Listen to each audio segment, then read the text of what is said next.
So tonight, we're going to continue the series on evidence for our faith. And tonight is going to be a bit of a hot topic. It's going to be on Islam and Christianity. So I know you guys have had some interest in learning about our faith and learning about what we believe and why we believe what we believe. Tonight is going to be a little bit different. It's going to be more about what Islam believes and what we understand about Islam from a Christian perspective. So I'm going to compare Christianity and Islam, but I'm going to be mostly talking about Islam, and there are a few times I'll throw Christianity in. So I've given you a couple of little clues here. So if you see this symbol, we're talking about Islam. If you see this symbol, we're not. So, but it won't. There will be times it gets mixed up, and you just have to follow it the best you can. So, any questions before we get started? Because this is your last chance. No, seriously, I'm going to try and run through as quickly as I can. Tonight is going to be a whet your appetite kind of a night. There's more information than I have time to give you. So I'm going to give you a lot of slides where we'll just cover, these are the main points here, but you'll get copies of the slides later. You can go back. You can email us with questions. We'd love to do that. So I'm going to kind of run through as quickly as possible and try and get to Q&A at the end. So that I don't get distracted, because I get distracted too easily. But so it's all about me, right? So anyway, really appreciate your time and your interest tonight. So let's get started.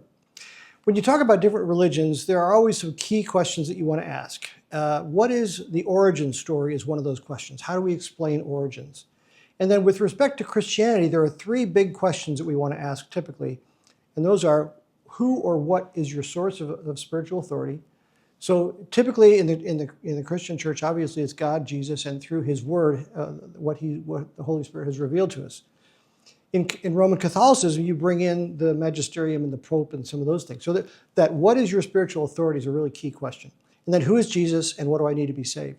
We're going to ask the same questions related to Islam. But first of all, let's review our origin story and the big worldview questions. This is from last year, the diagram that we've been using. So when we ask who is God, or what's God's identity, that's the first question. And we know that God is the creator, the sustainer of all. He is incredibly powerful, intelligent, creative, all those magnifying words. He's at the center of everything. And in the beginning, God created, right? The heavens and the earth without. And it was good, right? All those 6 days are described, and it was good at the end of each one of those. It was very good after man comes along. But there is something wrong with the world. We all intuitively know that. So what's wrong with the world? Sin, exactly. And so when Adam fell, Adam and Eve, that sin nature was transmitted genetically, somehow spiritually. We don't understand exactly how that works, but we all have a sin nature as we understand it in Christianity. So that's the problem. How do we solve that problem? Jesus, right. It's just, if you say the Bible or Jesus, that's probably right in a Christian context, right? So how do we fix what's wrong? And we fix what's wrong through the cross and through faith in Christ. That's our solution to being separated from God. Where we have the separation over here, we have the union with Christ through the cross over here. And then what is our destiny? There's a purpose that we have. We're not just here so we can be saved. Once we're saved, we have a purpose. And what is that purpose? New heavens and new earth. And on the way there, we're going to be getting sanctified and having our character shaped into the image of Christ. And we are restored, so we have restoration as the last step. So that's our purpose and destiny. So how does this picture compare with Islam? So let's do the same diagram for Islam. So what is God's identity? Well, they call the God figure Allah. When you compare Allah's characteristics with the Christian God, it's not the same. He is not as, they continually say Allah the merciful, but He's not merciful. When you look at what He doesn't act in a merciful way the way we would understand it. So it's a different set of characteristics when you're looking at Allah. They still have a creation story, so they believe in intelligent design. I'm part of a think tank group, sort of a thing that advances the ideas of intelligent design with Discovery Institute. And I recruited a friend of mine who's a Muslim to apply for this program, and he was accepted just like I was a few years before that to attend this intense training program. So we agree on the creation. After that, it gets a little muddier, okay? So what do they say the problem is?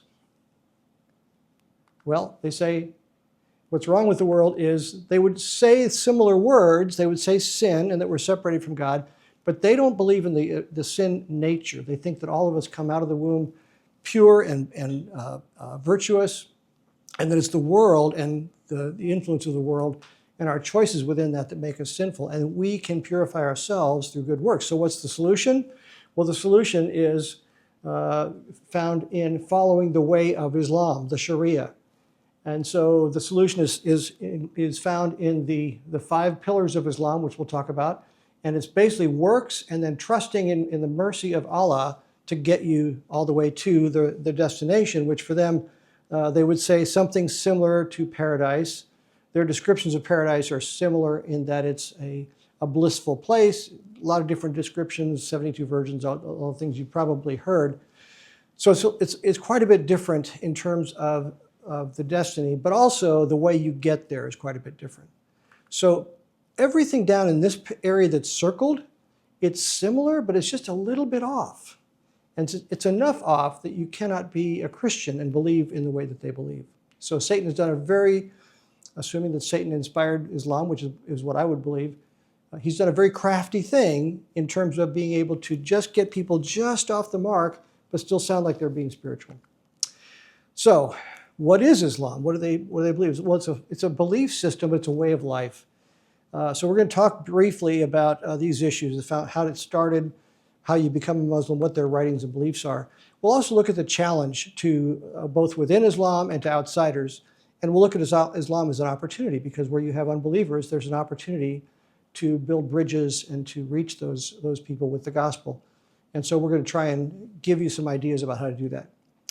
There are a lot of sources along the way. Years ago, I started coming into this Islamic religion thing, and I didn't know exactly why that was. I still don't know for sure. But this is one of the first books I read, and it really piqued my interest. It was by a former terrorist who renounced his ways and became a Christian. So these next couple slides are books by Muslims where they have become Christians. And so this is Walid Shoebat. There's another guy named Mark Gabriel who wrote a really helpful book. This is what I strongly recommended. My second favorite book on Islam, Jesus and Muhammad. And he goes point by point and says, what does Jesus say about salvation? What does Muhammad say about salvation? What about the status of women, slavery, abortion? All these hot button issues, what do the two religions say? And it quotes the Bible and it quotes the Quran. So a really helpful resource. He also wrote a book called Islam and Terrorism, and he wrote a book, a third one that I've read called Culture Clash. And that first book, I can show you that one. The others I haven't been able to find. I used to have them. They were someplace. I couldn't find them in my house. I don't know where they are, but I read them, honest. This one I have on Kindle, and this next one is by a guy named Nabil Qureshi. This is my #1 book that I recommend. It's Seeking Allah, Finding Jesus. So he was a sincere Muslim. We're going to use several quotes of him, video clips of him, to kind of help us through this study tonight. And I think you'll find those really refreshing as he describes what it was like for him to come to Christ. And a long, long process. And so that'll be part of our discussion. So the books themselves that define the religion, for the Christian, of course, it's the Bible. I'm not going to ask you that one. I know you'd answer because you're good Sunday school people, right? For the Muslims, it's called another holy book called the Quran. And I'm sure you've heard of that. So the Quran is it is the highest book in Islam, but it's not the only book. So you also have these books on the left are a series of stories about how Muhammad lived and how he lived in light of the Quranic teachings that he was inspired to write, actually to memorize. He never wrote. There are thousands of these. In fact, one of his wives alone wrote over 2,000 stories that are part of this set of stories called the Hadith. On the right is just one example of a seerah. A seerah is a biography. So you've got these stories about Muhammad and then biographies about Muhammad. All those taken together form Sharia, which is the way of Islam. It's defined by the Quran as understood by the Hadith and the seerah. See how it starts getting complicated already, right? So there are a lot of books. It's kind of like we have a constitution, the British don't. The British have a series of laws that over the course of time has defined how they behave as a culture, but they don't have a constitution. Islam is similar. They don't have a single book that defines how they're supposed to live and what they're, it doesn't have details about their Old Testament period, for example. So it's a fairly complex religion that way. Now, both of them go back to Abraham, as you probably know. So Abraham was the father of several sons, and he married, of course, Sarah.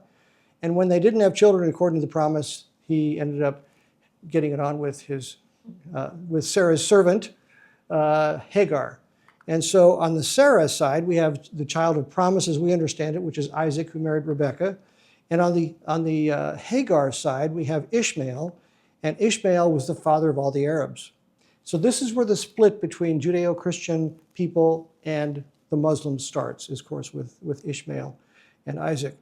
And from Isaac, we get Esau and Jacob, who's renamed Israel, and then from Israel, we get the 12 sons and the 12 tribes of Israel. So it all goes back to Abraham. Abraham is very, very big in the Islamic origin narrative as they describe how things went. But again, this is where the Arabs came from. So Muhammad's life, he was born in 570 AD, so almost 6 centuries after Christ. His family, they were caretakers of this building called the Kaaba. And this is what is in Mecca today, although it's been rebuilt at least 7 or 8 times. So the building that's there now is not the original one, but it is representative of the original one. And that word Kaaba means cube. It is a cubic building, not perfectly cubic, but it's square-ish, both in height and other dimensions. But it's also referred to in some places as the Mecca Idol Worship Center. And that's because in the olden days, when up until the time of Muhammad, this building housed many, many idols. In fact, there's one writing that says that when Muhammad went into this building to cleanse it, there were 360 idols. Now, his family were caretakers for the Kaaba. What does that mean? They were the custodians. They were the people who swept up, gathered up all the offerings and made the place orderly, kept the money. So this was their business, and he was part of this family business of maintaining the Kaaba. Well, he begins to realize that idol worship is a bad thing. Now, we would agree with him. Idol worship is a bad thing, and he believed that and he blamed the Jews for getting off track, although this was pagan worshipers. It was not really Jewish people who were doing this, as far as we know. But he criticizes idol worship, and so that puts him at odds with the family business, right? It's kind of like if you're part of the mob and you turn FBI informant. That would be bad, right? Going to shut down the business. So because of that, he changes careers, and he becomes a caravan driver. And he leads caravans, and he is hired by a 4-time divorcee and caravan owner, a woman named Khadijah. And she's 40 years old at the time that Muhammad marries the boss, because she sees his trustful and honest character. Anybody see a problem there? Why couldn't she see the trustful and honest character in the first 4 husbands that she married? But she gets it right this time, apparently. So she marries Muhammad, and they live happily ever after to the end of her life, and he outlives her by about 20 years. So this is a more recent picture. This is the late 19th century, 1870-ish, one of the early photographs of the Kaaba at that point. The building in the foreground to the left has been removed so they can have more room for people to walk around and not get crushed, as they tend to get crushed in the pilgrimages. But you've probably seen pictures like this. This is a more recent picture. The black cloth that's very decorative has Islamic verses and calligraphy around it. A very, very expensive cloth to make. They change it every year, and then they divide it up and send it throughout the Muslim world for them to appreciate the artwork and so on. And also they'll sell parts of it and put parts in a museum. We were in a museum in Cairo in January or so, and one of the 4 sides of a previous Kaaba was on display. It's pretty impressive. Very, very heavy black drape with lots of embroidery. So this is what it looks like inside. There's really not much there. There are 3 wooden pillars and a bunch of hanging bronze articles or brass articles that are probably used for incense. This is an actual photograph of it, but it's just a very, very plain cubic building. It's empty other than that. This is a picture of them changing out the Kaaba a number of years ago. So back to Muhammad. The marriage was opposed by his uncle, who was Khadija's father. But they are in love. They get married anyway. Now, this uncle and another uncle, Abu Bakr, is very, very important, becomes Muhammad's successor eventually. These uncles begin to be his protectors, and they realize, yeah, he's kind of a wayward son with all this outlawing of idols, but we're going to protect him anyway. And Muhammad would need it because he does some pretty dastardly things later on and needs protection. So about age 40, so about 610, because he was born in 570, he begins to receive these revelations. And they are, his perception is that Allah is giving him words that he's supposed to memorize. So he memorizes these words. He was illiterate. He never wrote anything down. So he would memorize them, and then he would quote them to his associates who would memorize them. And then that way the Quran is preserved. Now, have any of you memorized anything and then tried to have somebody else quote it to somebody else years later? Anybody see any problems here? Never mind. I'll try not to be cheeky as we go along. But the result of this process is the Quran. The Quran is the only miracle of Islam. He was never a healer, never claimed to be a prophet. The book's preservation to the present day is said to be enough of a miracle in itself. So there you go. So major teachings of Islam in the Quran. So the first one, the big one, is no idols. And so again, the Kaaba is a big problem, but you also can't have even any drawings. So that's why when there's a cartoon of Muhammad, it's big trouble. There was one in Paris a number of years ago where a magazine had published a cartoon with Muhammad, and it caused big furball. But you can't have any images at all. That's why if you have an Arabic rug, we have a couple of Persian rugs from Turkey in our house when I was in the military over there. There's no illustrations of animals, people. It's all geometric, beautiful stuff, but no images of humans or animals. So the 5 pillars of Islam, the importance of those, they are observed to please Allah. They don't guarantee eternal destiny, but it's the only way you can gain eternal destiny. There's just no guarantee. You do the best you can, and then you hope that Allah will say, well, you did enough. I'm going to be merciful. And if he's having a good day and you had a good day, then you get into paradise. If not, sorry. Regarding Judaism and Christianity, they deny Jesus' divinity, and they claim that the Jewish scriptures, so the Torah, the Old Testament, and the New Testament, they claim are corrupted.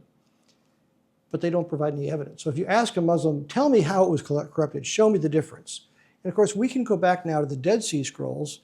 This is not a class on biblical dependability, but just touching briefly, those go back to the 1st century BC. So 2,100 years ago, we have texts now from that period, and we can compare those with the oldest texts we had in about 1000 AD. So before we found these Dead Sea Scrolls, we had texts from about 1000 AD. We can compare those, and we can compare to the ones we have now, and there's very, very little difference. Very, very high degree of fidelity to the original. They can't show what the corruption is, but they claim it was corrupted. So anyway, so Muhammad, because of all of this challenge in his life with idol worship and the family problems and all that stuff, he leaves Mecca, where he's born, and goes to Medina. Now, in a big picture, that's Saudi Arabia, about 1,600 miles. If you see that little white line across there, this is about a 1,600 mile across the country line. This is about the distance from Dallas to Houston, so similar distance. So think about walking to Houston or doing a camel ride to Houston. Not trivial, right? So he goes from Mecca in the south to Medina in the north. So this is Mecca, and then Medina is up here. And he goes to Medina to escape the persecution that's starting to happen in Mecca. In Mecca, he finds a city that is willing to embrace him, protect him, and he starts getting converts.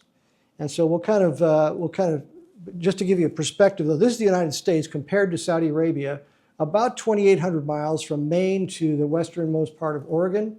So again, for size purposes, that's the size of Saudi Arabia and the distance from Mecca to Medina. So in the 3 years in Mecca, Khadijah, his wife, is his first convert, and the leaders of the tribes, though, they reject Muhammad's teachings. Over the next few years, the converts are persecuted and things get very difficult. But Muhammad does sign an agreement with two powerful tribes in Medina, again, to be his protectors. And so he goes to Medina at about age 50, and he's been having visions for about 10 years. The attitude at that point of the writings, because the Quran was inspired over a period of years. So the chapters, they call the chapters surahs. So the surahs that were written when he was in Medina are all about peace and tolerance. Let's all get along. Because he had a good support system, but he also knew that there were these people in Mecca that didn't like him and were hostile, and he wanted them to be encouraged to get along with him. So the verses at that point are all about peace, tolerance, love, joy, all that kind of stuff. That would change, okay? He has this treaty with the tribes, and a bunch of followers develop, and he realizes that there's a way he can start making money there. He's a caravan driver, knows all about the caravans. He begins raiding them. And so he and his followers become basically caravan pirates. And because the followers are allowed to keep some of the spoils, they are motivated to be on his side because they're getting rich and they're not being killed as they're starting to start persecuting people that don't convert. And so they get to live and they get to be rich. That's better than dead and poor, right? So just, all things being equal. The Jewish community begins taking notice of Islam about this time. They reject it and see Muhammad as a threat, and there's an unsuccessful attack on Muhammad. And so this, combined with his animosity toward the idol worship that he perceives coming from the Jewish community over time, those two things make him an enemy of Judaism. And that's kind of where it starts. So Muhammad responds. He attacks Jewish communities. At least one tribe was known to have killed at least 600 to 900 men in one battle and captured the women and children. So you start getting this militant phase of Islam. Personal life challenges. He marries 12 women. Probably not a great plan. Didn't work out well for Solomon. New approach toward non-believers. Kill them if they don't convert. That's a little bit different than peace and tolerance, but that starts to happen. And then we have this principle of you get things changing with are we tolerant or are we hostile toward outsiders? And there's this principle of abrogation, the later overriding the previous. And so the later Quranic verses that have to do with kill the infidel are written more recently. The way the Quran is laid out, there are 114 surahs, as I mentioned. The first and the last are chronological. So the first one is one of the first ones that was quoted, and it was about the fifth book, so it's fairly early. The last one is the last surah that was written. But in the middle, they're arranged by, guess what? Not importance, size. So the bigger they are, the earlier they fall in the lineup. That makes it really challenging to figure out their chronology. And so we have to rely on the hadith and the other sirahs to find out what the order was. And it turns out two of the chapters that are longest and that are really hostile toward outsiders and unbelievers are chapter 5 and chapter 9. So those are the ones where we find the kill the infidel, don't be tolerant kind of teachings. And those are the ones that abrogate the earlier ones because they were chronologically written later. So that's why there are differences between different periods of when the Quran was written. So key ideas which Christians would disagree with Islam. They would say Jesus is not divine. Judas, not Jesus, was crucified. Now that is not in the Quran. It's actually in the Hadith, and it came much later in the teachings of Islam that Judas substituted for Jesus. But the teaching was that Jesus was not the one who was killed. I'll show you a verse on that later. But most Muslims believe that it was Judas on the cross, but it was not in the Quran. It's one of the later books. They don't believe Jesus was killed, so they don't believe he was raised from the dead, and salvation is through Islam, not through Christ. So we would disagree with all of those major tenets. So what are the 5 pillars of Islam? Here's the first one. The first one is belief. You have to believe something. And what you have to say is, I testify that there is no God except Allah, and I testify that Muhammad is the messenger of Allah. Now, I just said those words, but I'm not a Muslim, because I don't believe those words. Okay? So you have to say them sincerely, believe them, and if you do that, you are a Muslim. That's all it takes. The second pillar is prayer. So you're called on to pray. Guess how many times a day?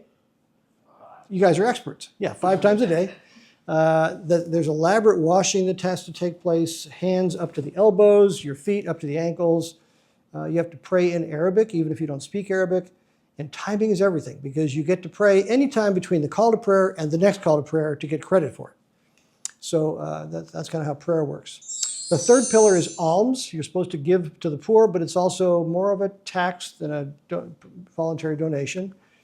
There is this thing called zakat, which is a fixed amount based on the cost of food. We won't go into details, but there is a minimum wealth level at which you are required to give this zakat.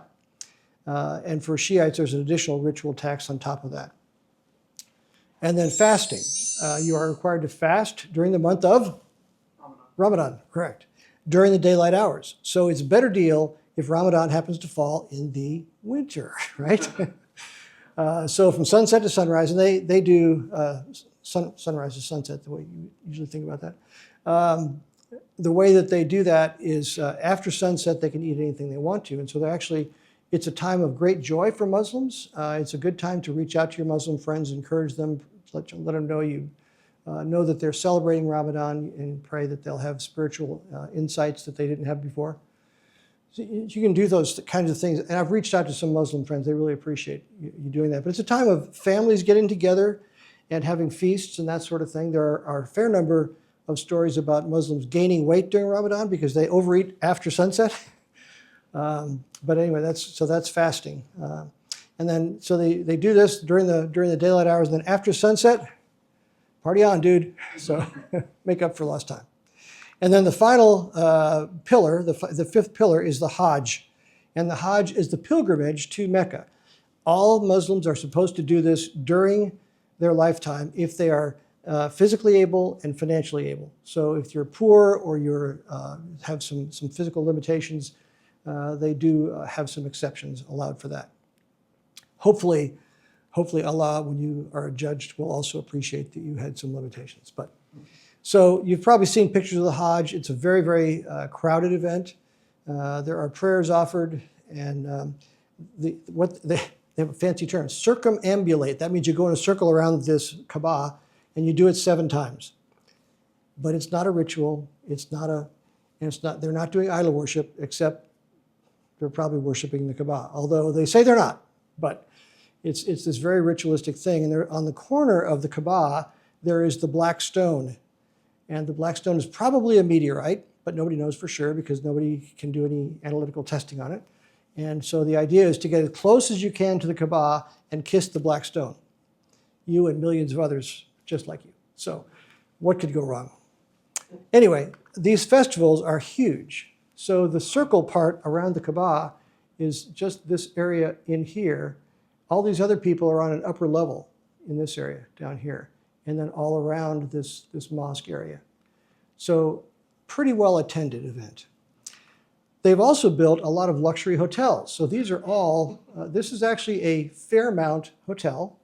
It is the second or third tallest building in the world, depending on which website you look at. Extremely expensive and luxurious. So you can, I won't pull up pictures, but if you want to look at this later, it's kind of interesting. Very, very luxurious hotel. You would want to stay there, but don't, because it's not really safe for Christians to be in Mecca. But again, the people who can afford it stay in these luxury hotels, and there is some pushback in the Muslim community about materialism and that sort of thing. The rest of the people stay in these air-conditioned tents, and there are a lot of them. No, I mean, there are really a lot of them. No, there are a whole lot of them. And well, actually, there are even more of them. I mean, this is a very, very big financial, spiritual, all kinds of ways to describe it, but a massive financial impact for Mecca and the Muslim community to have people from all over the world come and rent space and pay, have food vendors. And just imagine the biggest festival you've ever seen. So a huge deal. Anyway, that's the fifth pillar. So I want to bring in Nabeel Qureshi, the author of that last book I mentioned, Seeking Allah, Finding Jesus. And he's going to give us a couple of short testimonies in video form. I couldn't have him, he wouldn't come tonight for a lot of reasons. We'll get to that later. Anyway, he's going to describe what it was like for him living in the West. My parents are from Pakistan. I was born and raised in the States. And being that they're from Pakistan, it was their desire to raise a devout Muslim child here in the States. So growing up, I learned how to pray the 5 daily prayers, prayed them regularly. By the age of 5, I had memorized the last 7 chapters of the Quran and recited those regularly in my 5 daily prayers. And I actually finished the entire Quran recitation in Arabic by the age of 5. So it was a very devout Muslim life. But my parents also came with some presuppositions about the West. They see the immorality, they see the way people commit adultery, and they see things on TV and the immodest dress, and they impute all of that to Christianity because they see the West as a Christian area. So not only was it me practicing Islam, but they had also kind of taught me to defend myself against Christianity. And that's a common thing for Muslims around the world to come to the West with. And so growing up then, I was a devout Muslim, yes, but I was also trained with arguments to challenge and respond to the gospel. How did that affect your childhood then growing up compared to like other American kids? You've kind of spoken that a little bit, but just flesh that out a little bit more. Well, you know, what I really noticed was for us, Islam was our identity. Like we knew Islam, we were Muslim, and that's what we were representing wherever we went. My parents really had no choice. My mother, she would wear the burqa, so obviously whenever someone saw her, immediately they're thinking Islam. And I realized that the other kids didn't really own their faith. Yeah, they might call themselves Christian, yeah, they might go to church, but that didn't affect the way they lived. It didn't affect the way they thought.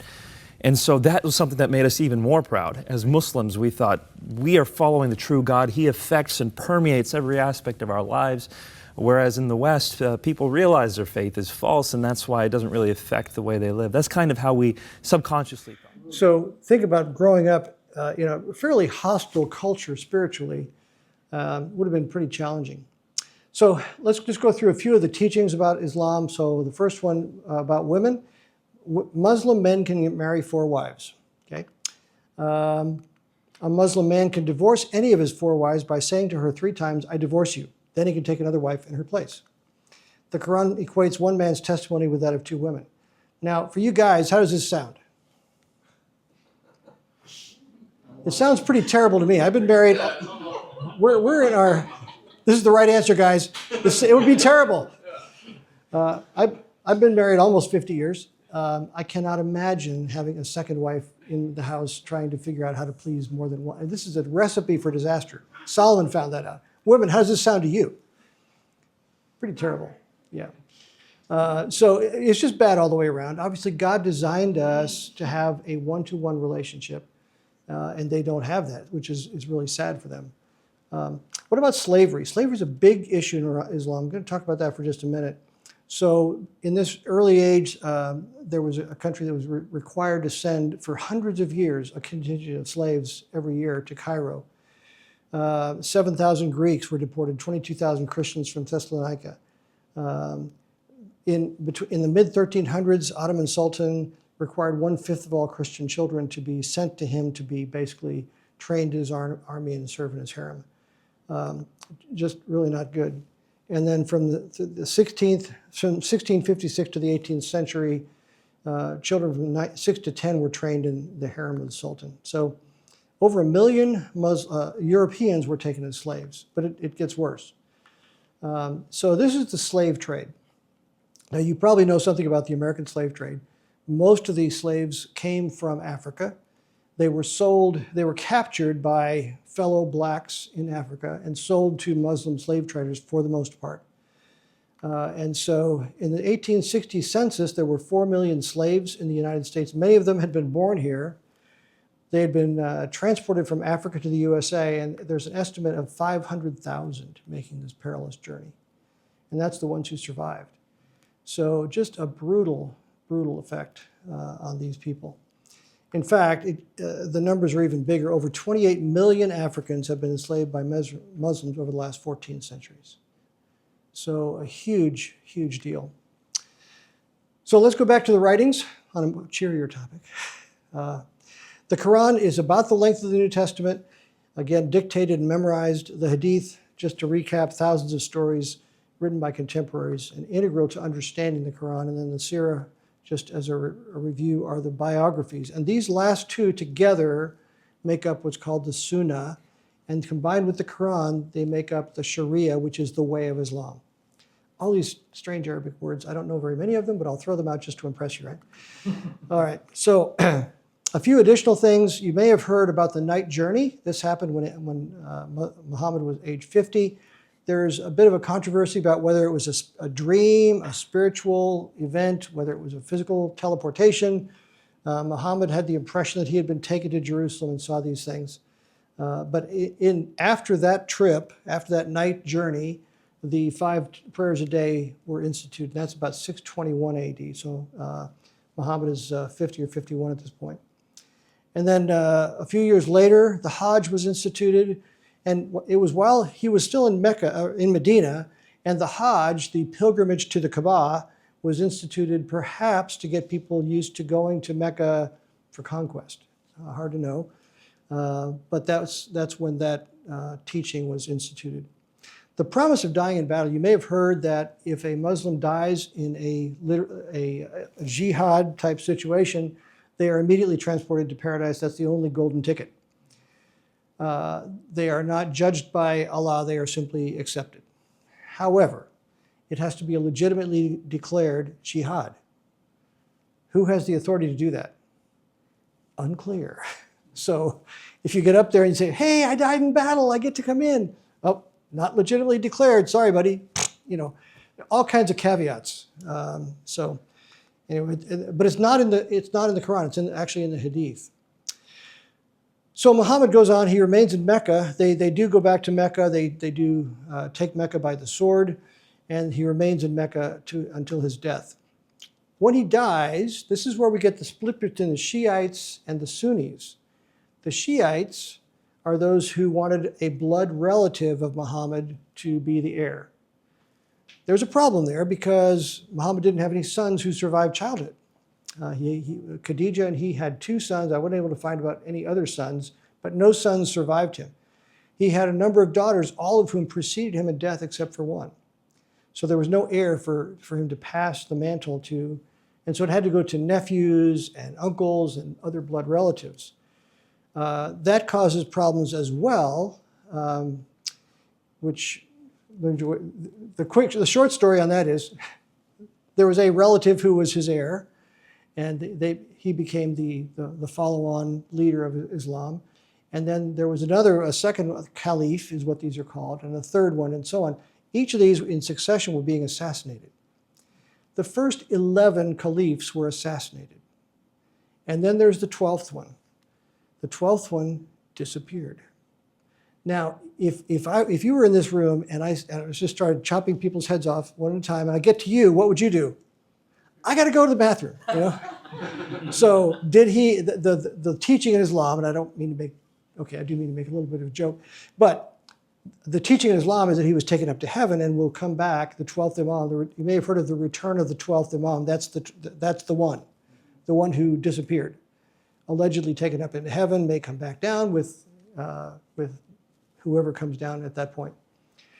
But at that point, they don't have any more blood relatives, and so the Shiite lineage gets really complicated. The Sunnis, on the other hand, are those who wanted to select a leader who was highly qualified.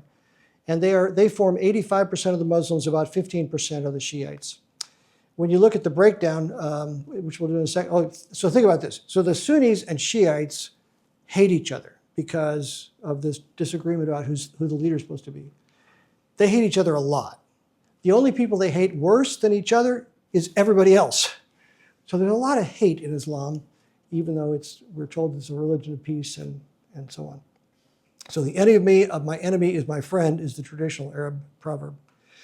When you look at the Sunni, they have their problems as well within their ranks. They have a thing called Wahhabism, Arab nationalism.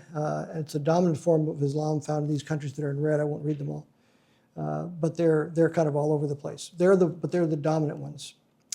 So after Mecca is taken by force, there are a lot of converts. They convert and pay no taxes, or they don't convert and pay taxes and risk death. So once again, you got the poverty and death thing going, right? A little bit of motivation. And therefore, you get lots of converts. because of this motivation. Maybe they're sincere, but I think there might be something else at play. Muhammad sends out invitations to convert or else, and new converts sweep through the Middle Eastern region and begin taking over the known inhabited world to the extent that they can. And Europe is actually affected by this. So the Muslim world goes all over the place as far as they can. So the first jihad is said to have been from 680 to 1198, included the period of the Crusades, and Islam is victorious and basically controls the region. The second jihad is 14 to 1500s, and the Ottoman Turks established themselves all the way through Southeast Europe. And then the third jihad is World War I to the present. So you can see these jihads are long periods of time. And it goes to the point where it starts when the British take over Palestine. It's the first time that the region has been called that since the Roman times. And so they're trying to remove Western influence. If you look at a map, so three big battles. The Battle of Tours, which is in France, was 732, and the Europeans, the French at that point, are able to stop the Muslim advance at the Battle of Tours. It's the last time the French were victorious. No, just kidding. But they did stop them at that point. The next big battle happens hundreds of years later, and that is at the surrender of Grenada, which is a city in southern Spain, not the islands. And at that point, the Muslims are pushed off the Iberian Peninsula and go back toward the Middle East. So a very, very big turn of events there. But a few years earlier, there's the fall of Constantinople, 1453. Now, what's happening in 1492? Columbus is, exactly, right. And why does he do that? What's he trying to do? Get to India and China. Why? Trade routes. Say again? Trade routes. Response trade. Right. The Silk Road goes right through here. There is no other land route. But this is a really difficult route through here. You've got hostile peoples and so on. But the Silk Road went right through Constantinople to India and China.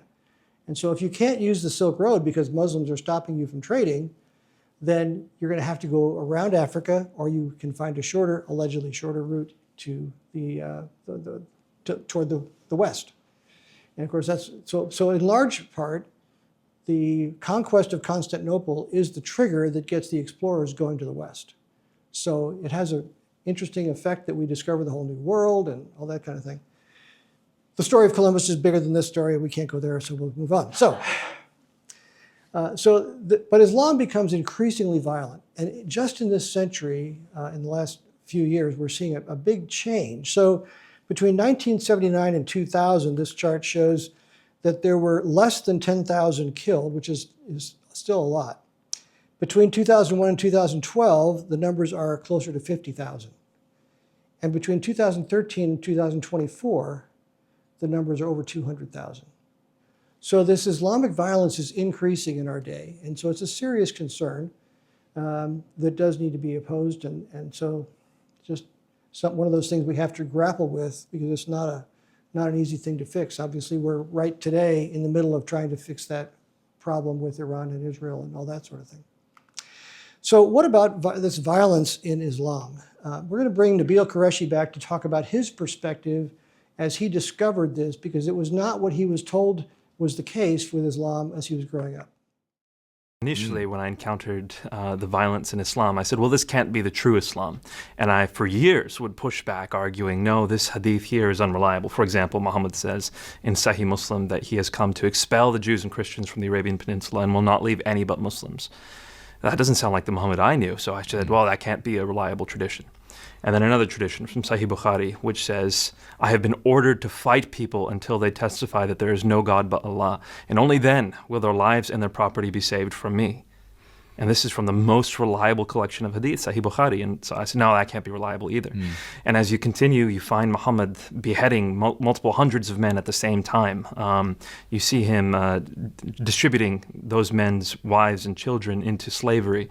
You see him torturing people for money. You see him, all these atrocities within Muhammad's life, and not always in defensive battles by any means, offensively as well.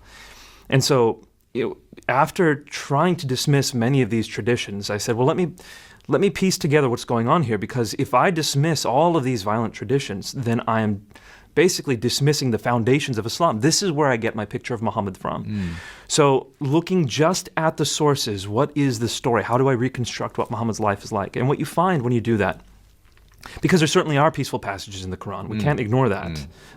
Like chapter 2, verse 256 of the Quran, which says there is no compulsion in religion. Very And peaceful. those are often the ones that are quoted in Those response are often to, the ones, to yeah. people. Chapter 109, which says, those of you who disbelieve, believe whatever you want and let us believe what we want. Fairly peaceful.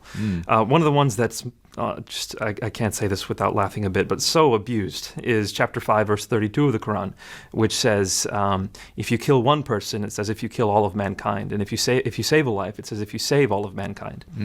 When you start understanding the context, though, you realize that this is not the ultimate message of Islam. For example, that one verse, chapter 5, verse 32 of the Quran, says the first part of that verse is, it was told to the Jews. If you kill one person, it's as if you kill all mankind. If you save a life, as if you save all mankind. And we do. We find that in Tractate Sanhedrin of the Babylonian Talmud. I see. It's not in the Quran. It's not a teaching for Muslims. The next verse is the teaching for Muslims, which says, if anyone creates mischief in the land or strives against Allah or His messenger, crucify him. Or kill him. Right, a or very cut off his different hands and feet. message. Exactly. Okay. So you start getting the context. And what you find is, in the first 13 years of Muhammad's prophetic career, he lives a peaceful life. He has about 100 followers by the end of that time, not that many. Certainly doesn't have a fighting force. Most of these people are of humble means. And he doesn't fight during that time. But then he's given rule over a city. An entire city gives him the right to be arbiter. From that moment until his death, approximately 9 to 10 years, he personally participates in or deputizes 86 battles. Right. So that's an average of 9+ battles a year, and they culminate in intensity until the moment he dies. Chapter 9 of the Quran is the last major chapter of the Quran to have been composed, and it is the most expansively violent. This is the one that starts off by saying this is a disavowal of all the treaties we have with polytheists. Chapter 9, verse 5, slay the infidels wherever you find them, lay siege to them, take them captive. Chapter 9, verse 29, fight the Jews and Christians until they pay you the poll tax and they feel subdued. Why? Chapter 9, verse 33, Islam has been made to prevail over every religion. So, I mean, chapter 9 is the most violent. It's the culmination of the Islamic message. It's the marching orders that Muhammad leaves Muslims with, which is why when he dies, Muslims conquer 1/3 of the known world within 150 years. Right. These were the By the messages. sword. Well, it's complex. Once again, they would tell places, if you do not convert, then you have the option to pay a tax. And if you don't pay that tax, then This we is will called fight you. The jizya. tax. Exactly. Yes. So it was expanding into territory. The first option people were given was conversion. The second option was paying a tax. And if that didn't happen, then it was by the sword. And do you basically see this as effectively the modus operandi of groups like ISIS today? Well, this has been the classical understanding of Islam up until the fall of the Ottoman Empire. No Muslim really ever had qualms with it. It's what it was, and this is the means through which Allah had given Muslims dominance around the world. And it wasn't until Muslims had to as a culture, flip the script and start playing the defensive, the victim card, which they hadn't done before. So, for example, the Crusades. Many Muslims will point to the Crusades now and say this is another example of Christian sort of superiority complex and trying to keep us down and oppressing us. The Crusades were never even discussed in Islamic literature. There was no Muslim or Arabic word for Crusades until Christians came up with one in the 19th century. Okay. It just wasn't a part of the Islamic mentality until the Ottoman Empire fell, the Islamic world started losing its power, and then these discussions started happening. And that's why you don't hear the phrase, Islam is a religion of peace, until the 20th century. That simply wasn't a phrase. It was before never then. said. It was never Yeah. thought. That wasn't the way Muslims had thought up until that time.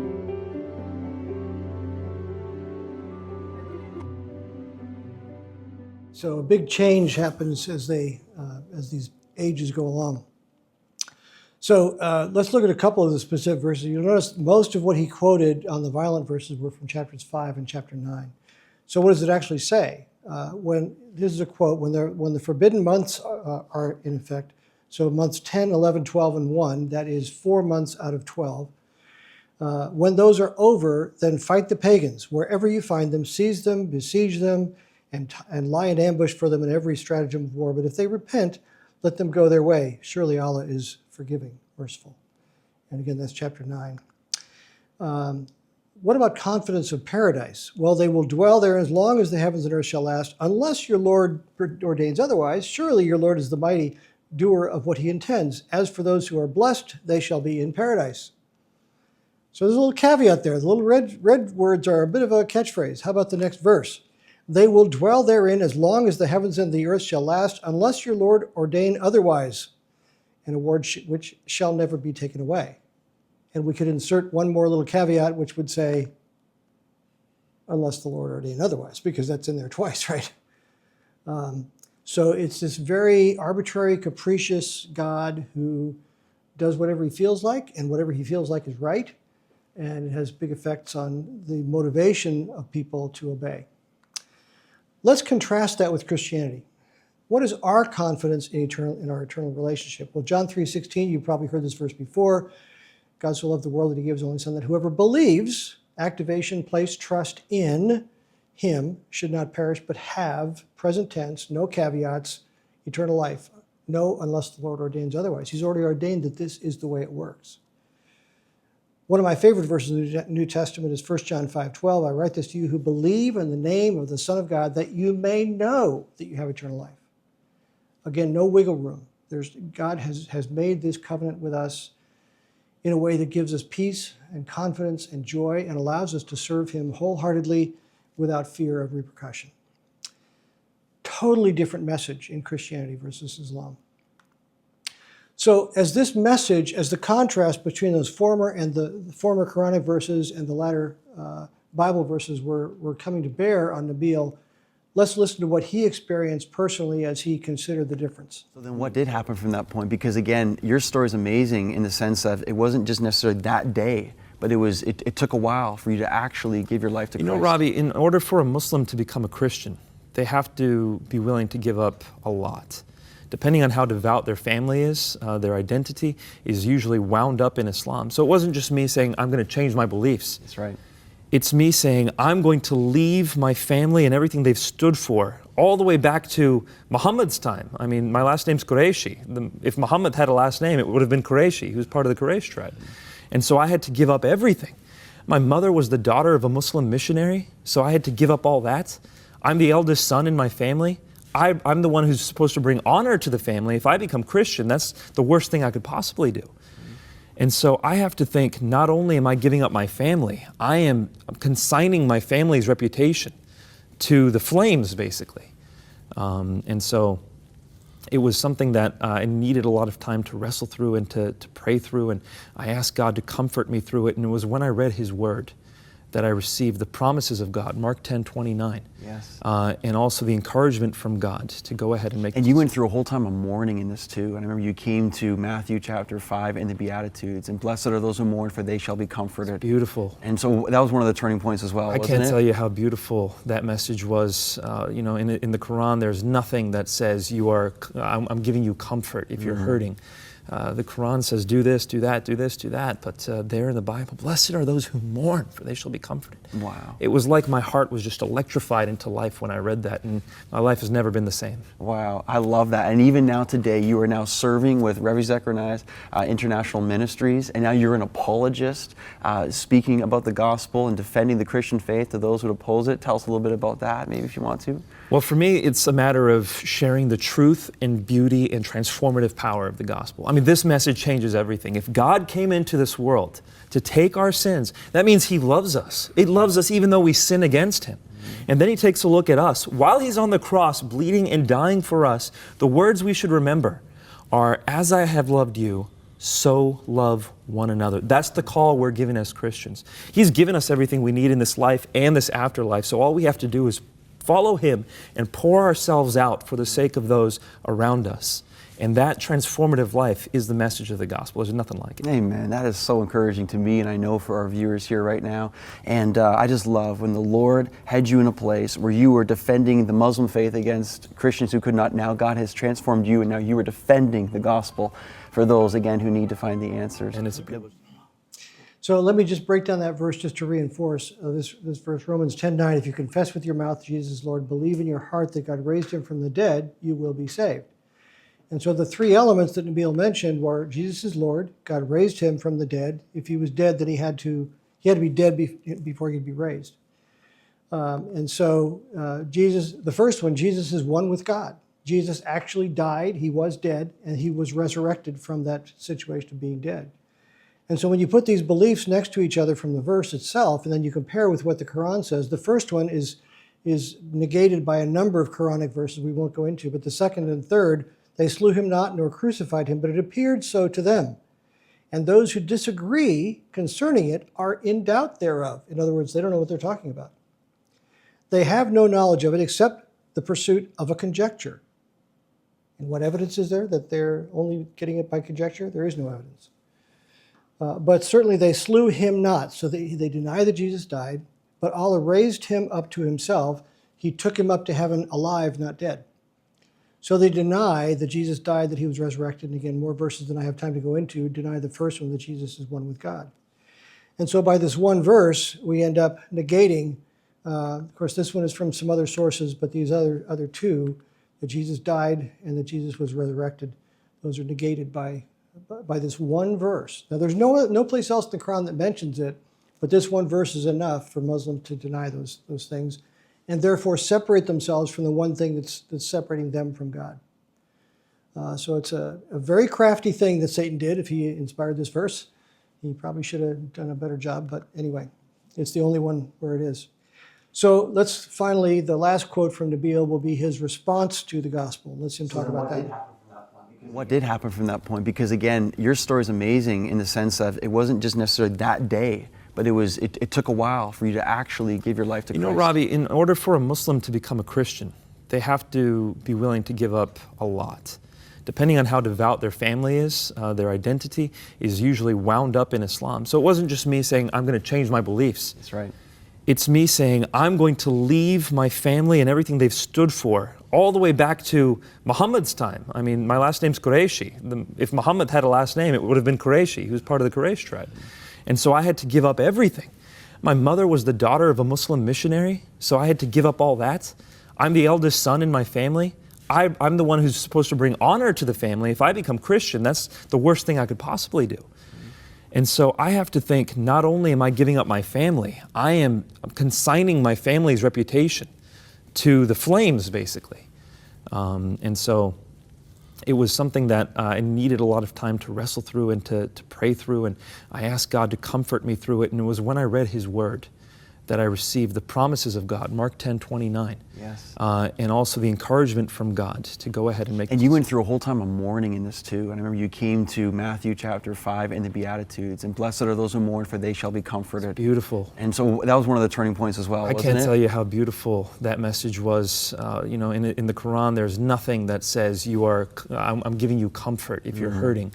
The Quran says, do this, do that, do this, do that. But there in the Bible, blessed are those who mourn, for they shall be comforted. Wow. It was like my heart was just electrified into life when I read that, and my life has never been the same. Wow, I love that. And even now today, you are now serving with Revi Zechariah International Ministries, and now you're an apologist, speaking about the gospel and defending the Christian faith to those who oppose it. Tell us a little bit about that, maybe if you want to. Well, for me, it's a matter of sharing the truth and beauty and transformative power of the gospel. I mean, this message changes everything. If God came into this world to take our sins, that means He loves us. It loves us even though we sin against Him.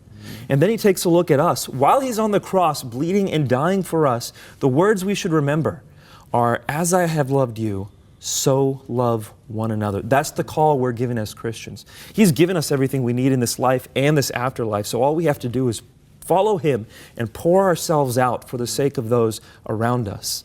And that transformative life is the message of the gospel. There's nothing like it. Amen. That is so encouraging to me, and I know for our viewers here right now. And I just love when the Lord had you in a place where you were defending the Muslim faith against Christians who could not. Now God has transformed you, and now you are defending the gospel for those, again, who need to find the answers. And it's a privilege. So a pretty radical transformation. So how do we love our friends into the kingdom? You've heard a lot about this gentleman, David. His name was David Wood.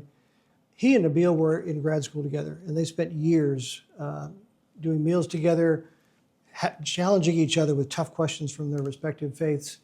And if you've ever heard of Gary Habermas and Mike Licona, who are staunch defenders, Gary Habermas probably the leading scholar on the resurrection, but he was in grad school at the same time finishing up his PhD on evidence for the resurrection. And so he ended up being part of the conversation. God just put all these people in Nabil's life. He became a tremendously influential apologist working for, as you mentioned, Ravi Zacharias Ministries, before we knew about Ravi Zacharias' challenges. So how do we love people into the kingdom? Well, the first thing is by prayer. I think David did a lot of prayer. Relationship is absolutely key. So if you have a Muslim friend, really work on that relationship. Look for opportunities to spend time together, recreationally, doing meals, whatever you can muster to build this relationship. Patience is really important because you're going to be challenged with some hard questions and you're not going to have all the answers. So do your research. That's another way that you can show them in a loving way that you care enough. When they raise a question, do the research to figure out what the answers are. And then trust the Holy Spirit for conviction. We are not responsible for converting Muslims. We are responsible for sharing what we know to be true with Muslims and trusting God for the results. And that's a freeing sort of a thing. And with that, we will conclude, and I'll say, are there questions? So. I got one quick question, the other one might be longer. What does the symbol mean? Yeah, it's a crescent symbol, and Muslims will deny that it is anything to do with worship of a lunar god, but the Muslim faith came out of traditions of worship of the astronomy, astrology, and so this crescent symbol, that is the symbol of Islam, and it has this moon in there, which is kind of telling, but that's what it's for. And then the second question was, one of my coworkers is Islamic, and he said that for the most part, it's just kind of like that's his heritage, that's his family. You know, he mentioned Sure. as well, like you're forsaking your family. Is that what tends to be the case with a lot of Muslims and with a lot of like Islam in general? Is that it tends to be more of like this is my heritage, this is what I was raised in, or is it more like they're actively converting? A lot of new people are like coming to the faith. So to speak. They are growing largely through large families. They don't evangelize strongly, although I have run into Muslim apologists on campus, and they challenged me in a way that I wasn't prepared for at the time. I probably wouldn't be prepared for it now. I mean, they have their evidence. It's like, where'd you get that? Well, that's anyway. But yes, so they do try to convert people, but their conversions are more as a result of force and of large families. Christianity is converting people at a much higher rate, but Islam is growing through other means. And so Christianity is tending to grow at rates that we can't measure because of the underground church, especially in places like Iran and China, North Korea, where we don't know specifically what's happening, but we keep hearing rumors that there's many, many people coming to Christ as they see the reality of what Islam does and the violence. There are most Muslims are moderate Muslims. They are not, if you use the term Orthodox, it doesn't mean Orthodox like Jews or Orthodox Catholic. It means you're true to a set of beliefs. And so you can be an Orthodox Jew, you can also be Orthodox in the way that you handle your taxes. You know, that was an unorthodox thing to do. You've heard that phrase, so that's what that means. Most Muslims are not Orthodox. Most of them go through some of the motions. They'll do some of the 5 prayers. They'll try and maybe do a Ramadan. They'll do Ramadan. They'll try and do a Hajj at some point in their lives, but they're not really getting involved with the violence part. Those who really know the Quran, though, are going to find these verses to be directive if they are serious enough about them. And so if you have 1.5 billion Muslims in the world, and only 0.1% of those are prone to violence, that's 1.5 million radicals. So it's a seriously big number. To answer your question though, most Muslims are not violent. They're peace-loving people, they're good family people, they're trying to do the right thing. They have just a different set of beliefs, but then there are the others. And so there's definitely different worlds. But yes, if you come out of the Muslim faith, it is a huge deal. I asked my Muslim friend that we shared a fair amount about the gospel and what we respectively believed.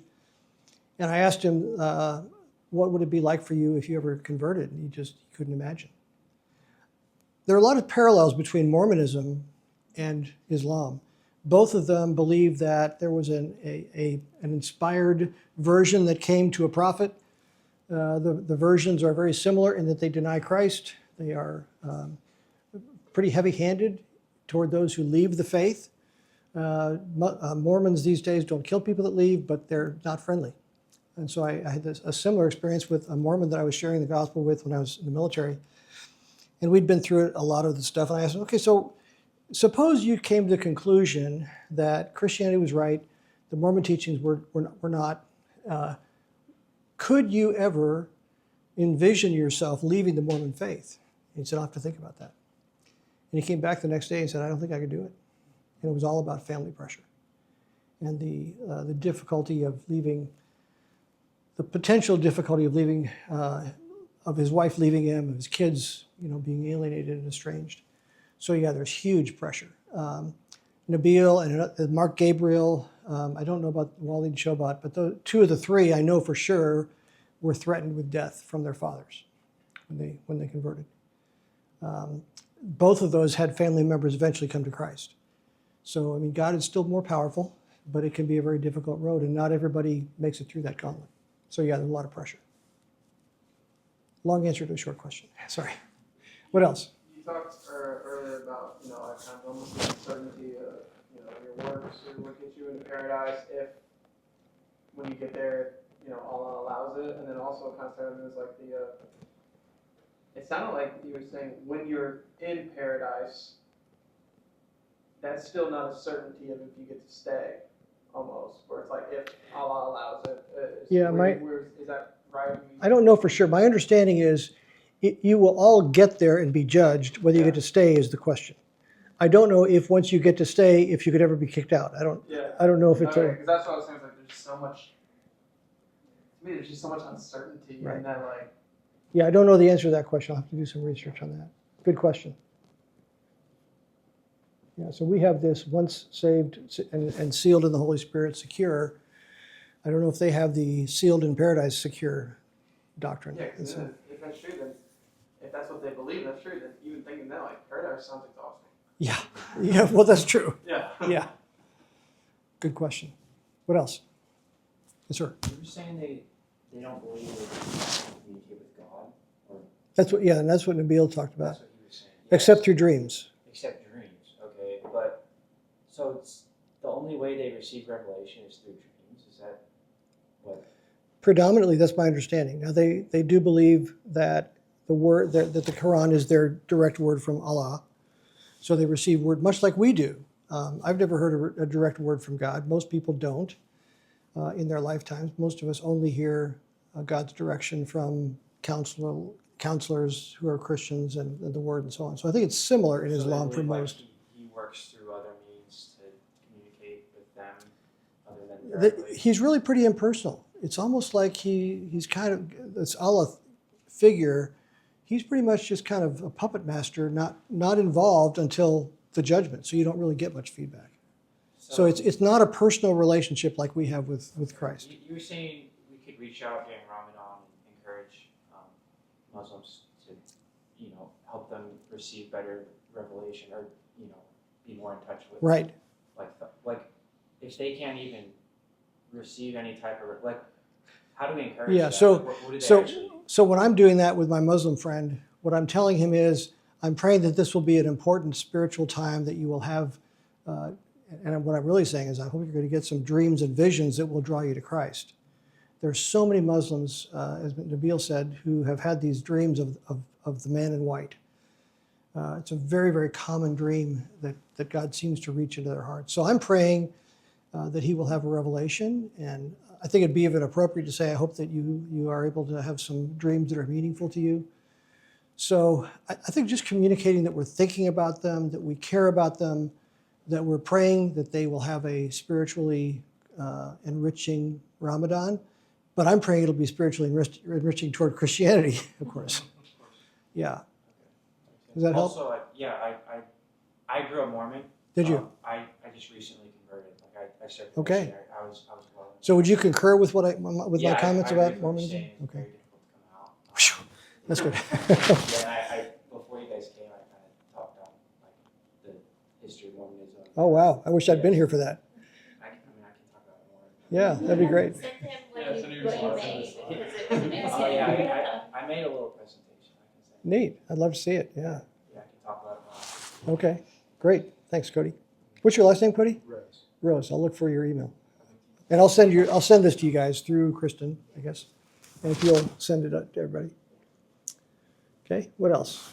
I have a quick follow-up on that. So the prayer that they do, or is it just like written prayers, like or reciting the same thing, Mhm. or it's never a personal prayer? Correct. They're Okay. reciting the Quran. That's my understanding. Okay. And then in one of your slides, you had Gabriel. Do you mind elaborating on that? Well, Gabriel is, or as they say, Jabril, I guess. He is the angel who has interacted with Muhammad and brought him, I think, to the point of revelation. Okay.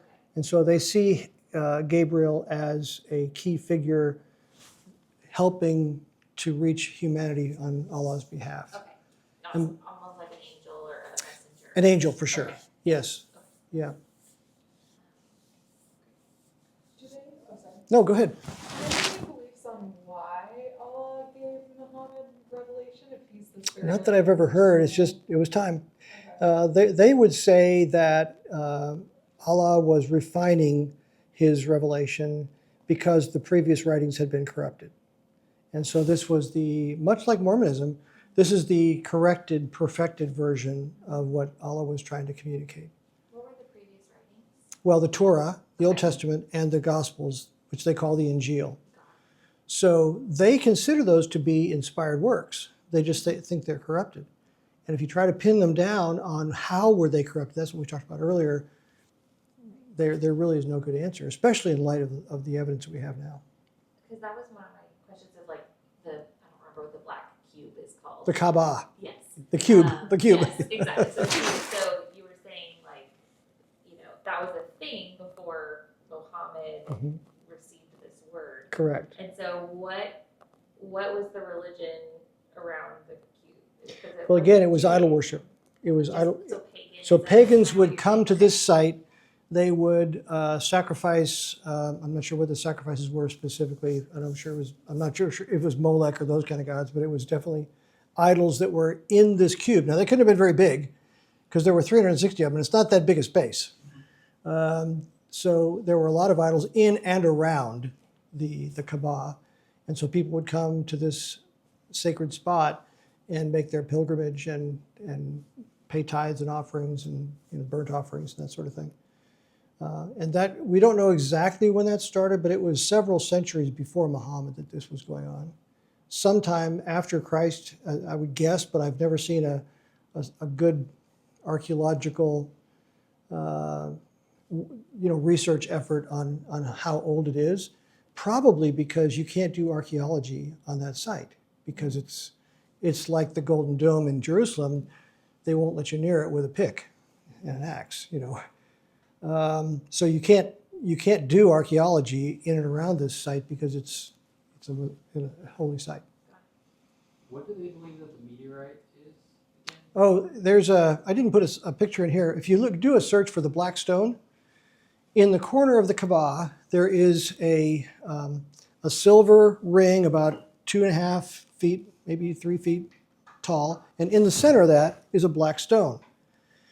And according to the research that I did just in the last few days, I guess it's fragments of the original stone because this place has been attacked, it's been burned, it's been overtaken. But there are fragments of the original stone that basically nobody knows exactly how they've done it, but they put these pieces of this black stone into a large single black stone, which is held together by this silver ring, and then embedded in the side of the Kaaba. And so the cloth, I forget what they call that cloth covering, goes around this black ring so that people can get to it and kiss the stone.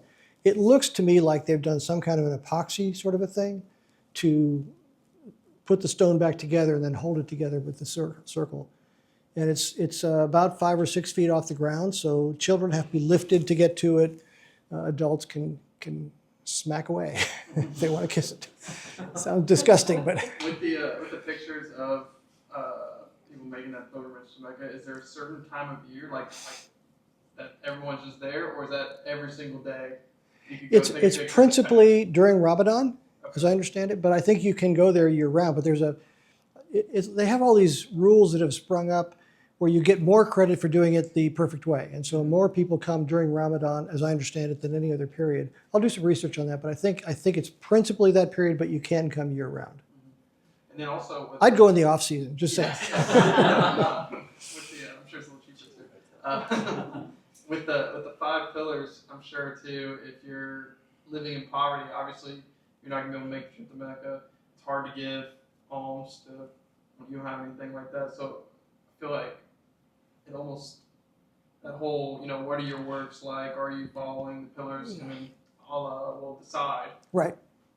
If you're poor, I feel like you don't have really the best shot Correct. in that. So Correct. it's just- Were you poor enough that you didn't have to give, or should you have done a better job? Sorry, buddy. Yeah. So yeah, a lot of arbitrary and capricious kind of decision making. Yeah. So. Sorry. The other 4 Muslims, they might be more money. Might What you have to say. Might be more religious, you say? Yeah.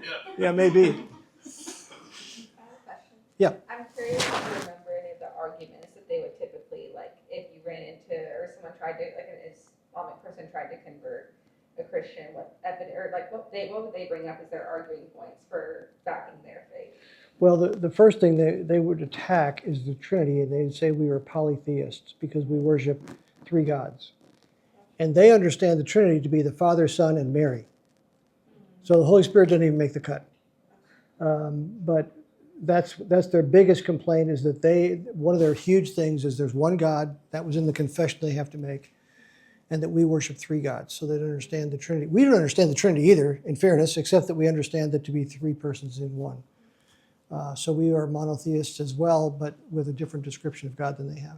So that's a big one. And then they will also attack the fact that Mary could have had relations with God, and yet they claim that it's interesting when you look at Jesus in the Quran. Mary was a virgin who had a child, and is castigated because she had a child, but she was virtuous. So I mean, much of the New Testament teachings about Jesus are replicated in the Quran, but they're discounted. Many of them don't even know that necessarily. But they'll dispute whether Jesus was one with God. They think he was created instead of an eternal being who actually did the creating, according to the New Testament. So those are a couple of the big ones, and then the corruption of the Gospels. Right, and they'll claim that their book is perfect and ours has lots of errors. And so we are very open about different variations where there's a misspelling or there's no punctuation, of course, in the Greek. So if there's a misspelling or some kind of a difference between different manuscripts, we count that as variation. And you probably know there are more variations than there are words in the New Testament. But that's because we have so many copies of the New Testament. So, and that's a different presentation, but that's one of the things they go into is the variations and the imperfect nature of our book, where they claim theirs is perfect. And one of the tangents I didn't have time to go into, I don't have time now, but I'll tell you anyway, is in about the 2nd or 3rd century after Muhammad, they realized they were losing control of the what would you call it, the version creep was happening, and there were different competing versions of the Quran. People had started writing it down, and there were starting to be these written versions, and they didn't all agree. And so they actually held a council with a member of each major tribe present, and they decided which was the really original version. Now, how you can go 200 years later with multiple versions of the U.S. Constitution and decide which one was the original without the original to refer to is basically their opinion on what was the original. And so at that point, they made a standard version. They made 12 copies, one for each of the 12 tribes. You see some similarities here to the patterns that are repeating. They passed those out and said, make copies of this. This is the original version, and destroy anything else that you've got. So 2 to 3 centuries, and there's, again, disputes about whether that happened within 100 years, within 300 years. The exact timing is a little not well documented. There were no timestamps on files back then. You do file save, Quran, version 1, There's no timestamp. So, but at that point, all the versions that were not those, that didn't spring from those 12 that were passed out were burned. And so that's why the Quran is relatively standard today, even though there are different versions of the Arabic Quran. They also think that you only can get credit for reciting the Quran or reading the Quran in Arabic. So you as an American might memorize the Quran in Arabic even though you don't know a word of what you're saying. But that's more valuable than actually understanding the words. So again, another Quranic trivia point. Yes? How is them meeting to decide which version is like true in the original? How's that different than when like the Christians met and decided which books went into the Bible? Because the Christians didn't meet and decide which books to go in the Bible. What the Christians did at the different councils were recognize what Bibles, what versions, what books had been accepted by the apostles. And so the criteria for a New Testament book to be in the canon is it had to have been written in the lifespan of the eyewitnesses, and it had to have been recognized by the apostles as being inspired. And so the first council in 325, where we have a list of New Testament books, is not declaring that they're not deciding that these are the inspired works. It's recognizing what the church had already been doing. Because by that 4th century, 325, you have a lot of martyrs that are starting to happen. Of course, that's been continuous from the 1st century on. And so they realized we need to be really careful to make sure people know which books they're putting their life on. And so that's why the list was put out, was just to have a standard list. But my understanding is they didn't actually decide which books, although that's a misconception, a standard misconception. They recognized the books that were in circulation as being authentic. Thank you. Sure. Yeah, I was like taught in high school, the council, blah, blah, blah, they decided all the books. No, so. I thought that too. And yeah, it's not true. What's that? I said I never heard her talk about this. So it's interesting. I thought that too. Yeah, it's a common misconception, but it may be a nuanced difference, but that is the explanation I've gotten from people that really know their stuff. Sean McDowell talks about that. Josh McDowell in Evidence That Demands a Verdict, and so a lot of the people that I really respect who've done the work on researching it are pretty firm on what happened there. Sure. I don't know if this is a short answer, so this will save time. If you want to tell me, save it for another time. It's great. I'm here all night until you guys get out of here. So my time is. I don't have kids at home. The main argument. My kids are 35 through 43. So. Yeah. So when I go home to my 7-week-old, I'm trying to explain the Trinity. Yes. So you got a few years to work on it. Yeah. So my question is that, so the main argument that Islam kind of they go after the Trinity. I feel like for a lot of religions, but also for a lot of Christians that people that become Christians, that's almost the hardest part that they wrestle with of understanding the Trinity. I know you said like we don't fully understand it. How do y'all argue the Trinity? I don't. Okay. Yeah. So there are certain things that we hold in tension. Mm-hmm. I would say free will versus Arminianism versus Calvinism, predestination versus free will. These are ideas that are both true. I live as if I have free will, but I know that there's predestination going on. I can't understand that. And so I say, well, I trust God for that. And the Trinity is similar. I don't fully understand it, except that I know that it says that God is one in three persons.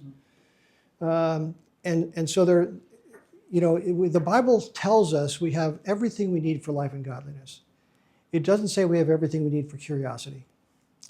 And so one of my favorite verses is related to creation. Of course, Jason's heard this numerous times, but Ecclesiastes 3:11 says that God has put eternity in men's hearts yet so that they cannot know what he's done from the beginning to the end.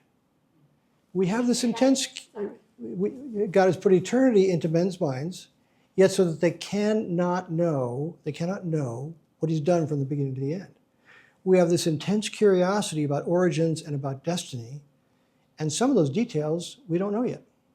But then in Deuteronomy it says the secret things belong to the Lord our God, but the things that are revealed belong to us and to our children forever, that we may obey all the words of the law. So we have what we need to obey and to be to be confident, to be at peace with God, and do the things we need for life and godliness, we don't have everything we're curious about. And so there are still things I don't understand. I'm sorry. Yeah. Don't have an answer on how to better define this. I mean, there's all kinds of analogies with the Trinity. You've got the egg with the egg white, the yolk, and the shell, and that falls apart on some theological grounds. Anything you come up with is an imperfect analogy to a perfect God. So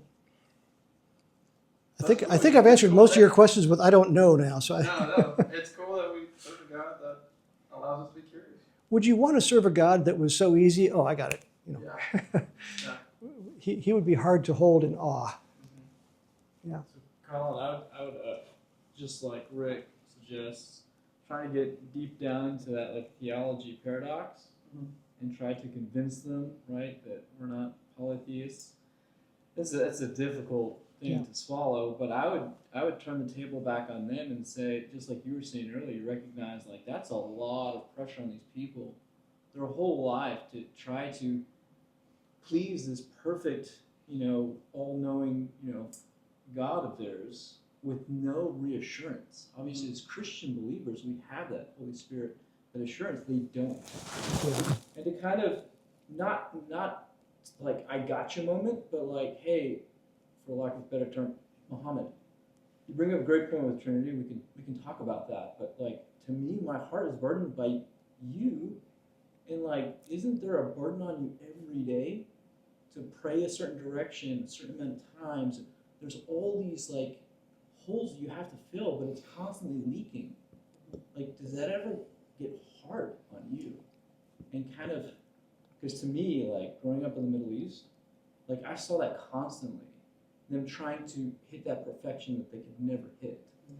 So like, I think we could debate like Trinity stuff, but I think the bigger picture is like the real life that these guys are going through day in, day out. I think that hits home. And that's why the idea of dying in jihad and getting the golden ticket, one way, guarantee, if it's a legitimate jihad, of course. But that's so attractive to some. And we know that the 9/11 hijackers were motivated, at least in part, by that vision of paradise. So, yeah, but that burden is really hard. What else? Well, we'll send you an email with the slides, and feel free to respond if you have any questions. And we'll be back in 2 weeks and begin talking about a much cooler subject, when the Earth cooled because of the flood and it became an ice age. So, And dinosaurs somewhere there. yeah, the dinosaurs are in there someplace. Okay. Yeah, thank you. Well, thank you. Okay.